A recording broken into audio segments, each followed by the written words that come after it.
Good evening, thanks for joining us. First tonight, 10 years ago today, the government announced huge spending cuts following the financial crisis. Welfare, councils and police budgets were all reduced. Tonight, a decade on, we look at the impact of austerity. A new report claims the cuts have left the North less resilient to deal with coronavirus. But the Chancellor has told Look North councils are getting government support and he's still committed to levelling up the economy. We'll hear from Rishi Sunak in just a moment and from people who say they've been badly hit by the cuts. First, though, here's our political editor, James Vincent. Everyone will share in the rewards when we succeed.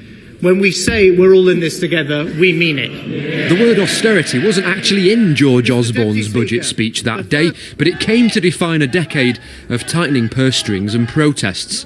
Barnsley Council's seen spending cuts of 40% in a decade. 4 out of 10 council jobs are gone. I think it's been an act of neglect. I genuinely think it's been an act of national self-harm. I think it is a legacy of untold misery for the North. And whilst I completely understand that governments have to be prudent with the public finances, what austerity did was choke off growth, and it devastated communities because of a lack of opportunity and investment. So I think it was a flawed economic policy, and I very much hope that the current government will learn the lessons of it. In the last 10 years, council spending has been cut across the country. For the whole of England, it's fallen by 13%, but for the North, that figure is 20%. That's a fall of £346 per person. 10 years of austerity has really reduced the resilience of the North of England to respond, resilience of our local councils to respond, and yet they are still out there doing a fantastic job day on day, trying to tackle social care challenges and all of the issues that have come along with COVID-19. Town halls across the North are looking behind that wood panelling for spare cash. Extra spending on the pandemic and an unexpected loss of income is pushing them close to going bust. It's a huge strain, and we can't say anything other than that. We reckon at North Yorkshire County Council, and we now reckon it's more like £75 million. Now, we have had some government support, and I'm very grateful for that. That government support is about £25 million, and that's very helpful, but it isn't, quite clearly, it's not going to cover the full cost. West Yorkshire should have a mayor by next year, new power and more money to spend up here. Could devolution, a Conservative policy that grew out of austerity and the Northern powerhouse, be the answer to how the North recovers? Devolution gives us hope for the future. But what devolution is not a salvation for the cuts that local authorities have all already had to withstand over the last 10 years. That devolution money will not pay for children's social care, it will not pay for adult social care, it won't pay for your bins collecting. The word austerity doesn't really get used much anymore. Levelling up is what you'll hear from the mouths of ministers. But what if the last decade has made that job even harder? James Vincent, BBC Look North. So what effect has austerity had on children and young people growing up in some of our inner city areas? Our social affairs correspondent Emma Glasby has been talking to people in Bradford. A sandwich, a bun and yoghurt and some fruit. Lunches for school children and hot meals for families on the Buttershaw estate in Bradford. The price of food seems to be creeping up gradually, doesn't it? And these are a lifeline. Outside Sandale Community Centre, food is left out so people can help themselves. I've never seen it worse. Just to look at the number of people that come here, but then I'll look at the kids and the clothes that they're wearing, and it reminds me of when I was growing up in the 50s, 60s and 70s when we had nothing. If you come out of the city centre and you come into the suburbs or into the estates, then you see what true poverty is like. And in some of Bradford's schools, it's make do and mend. We do get frequent leaks into school. You can see the damage the water has caused up here in the ceiling tiles.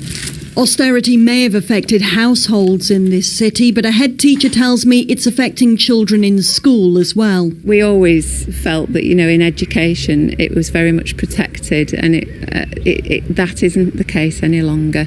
We are facing real cuts.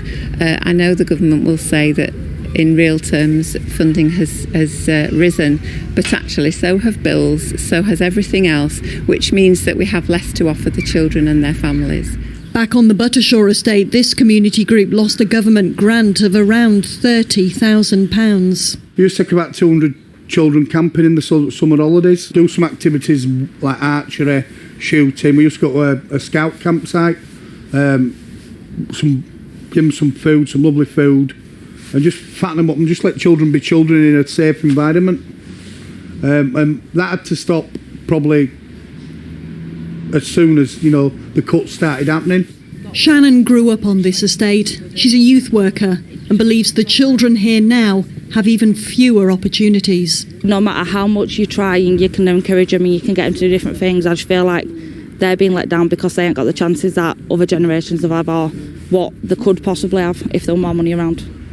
The government has told us that the number of children and pensioners living in households below the average income has fallen by 200,000 compared to 2010. It also points out that it has raised the living wage, ended the benefit freeze, and has increased work incentives. But in Buttershaw, there are calls for more support. Yeah, I think there's a lack of opportunities for children and young people. The North's been forgot about, hasn't it? The food parcels will keep being handed out here, but opportunities seem harder to come by. Emma Glasby, BBC Look North, Bradford. Cheers. Disabled people have been disproportionately affected by austerity, according to Disability Rights UK. They estimate that disabled people have lost benefits of £1,200 per year compared to around £300 for non-disabled people. They're also more likely to feel the effect of cuts to social care. Well, the government says it's committed to helping disabled people. Sally Hurst reports. During the 2015 election campaign, Helen Johnson challenged the then Chancellor George Osborne on the decision to close the Independent Living Fund and pass responsibility for social care onto local authorities. With all due respect, I understand that this money isn't going to be ring-fenced at all, and this money, extra money, will only be available till April next year. What happens after that? Well, first of all, it is now given specifically to the authority, and pound for pound, it'll be handed to the authority, and we will demand that they spend it on you. 5 years on, Helen receives more or less the same level of funding for her care, but she's reassessed more frequently. Well, it is a lot more intrusive, and I have to send statements into the council every 3 months now. I would say it's made me feel like I'm under surveillance all the time, if you like. I'm always having to prove that I'm disabled. Since 2010, spending on adult social care has fallen by 5%, but the demand for those services is increasing and council budgets are being squeezed. It's meant that people have just about been given what they need to survive in terms of having food and being washed and dressed. But we really haven't seen disabled people getting the support they need to be active in their communities, to be socially connected, to live the lives they want to lead. For Sarah Dransfield, austerity has meant losing out on disability benefits. As an amputee, until 2015, she was able to lease an adapted motability car. But when she was reassessed for the new Personal Independent Payments, or PIP, she was no longer eligible, and the car was taken away. Nothing had changed with my disability when I got reassessed. I had cancer when I originally got my car on Motability, and by the time I got reassessed, I hadn't grown a leg back. A spokesperson for the Department for Work and Pensions said PIP is a more modern, dynamic and fairer benefit than its predecessor DLA, and focuses support on those experiencing the greatest barriers to living independently. As councils and government budgets face additional pressure from the coronavirus crisis, Helen's even more worried about the future. Life is a lot harder because you have a lot more worries, especially at the moment because we are in recession again. And so that's going to affect funding even further now. And social care is affected. So it's a worrying time, really. Sally Hurst, BBC Look North. Well, the Chancellor, Rishi Sunak, was in North Allerton at the weekend. He told me the government is still committed to levelling up the North, and supporting councils and businesses will be key to recovery. We've obviously provided a lot of support to businesses and individuals through this crisis, but now we're moving into a new phase. Because of the success we've had, we can take steps to slowly reopen our country, get our economy going again. And when I've been walking around today talking to retailers, I can see the extraordinary steps they've taken to make sure that their shops are safe, and they are absolutely delighted to welcome us all back. And hopefully many of us will be back on our high streets before too long.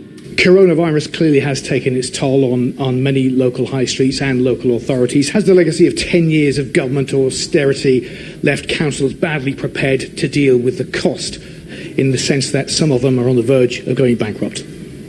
As a former local government minister, I know firsthand what an extraordinary job our local authorities do. They're on the front line through this crisis. They've been absolutely brilliant. I'm grateful to them for that. Actually, the last couple of years have seen record increases in funding for local councils. I helped do that as a local government minister. And through this crisis, we've provided an extra £3 billion to help them carry out the vital work that they're doing, whether it's helping those who are shielding, providing support to those who are more vulnerable in their communities, and now helping their high streets get going again with new pedestrianised areas, tables outside on pavements. Exciting stuff happening because councils are on the front line of driving our recovery after being on the front line of helping us through this crisis. Will you step in to stop them going bust? And also, what does the level of government spending on dealing with COVID-19 mean for your promise to level up the north of England and Yorkshire? Levelling up remains at the heart of our agenda, and we want to double down on it, as the Prime Minister has said, and I share that passion. I'm a Northern MP. I see firsthand the benefits of spreading opportunity to every part of this country. Down in West Yorkshire, a new devolution deal, a new authority there, potentially a new tram system in years to come. So these, to me, are all the signs of progress on this agenda, and now that we're through this crisis, we can get back to delivering on exactly that.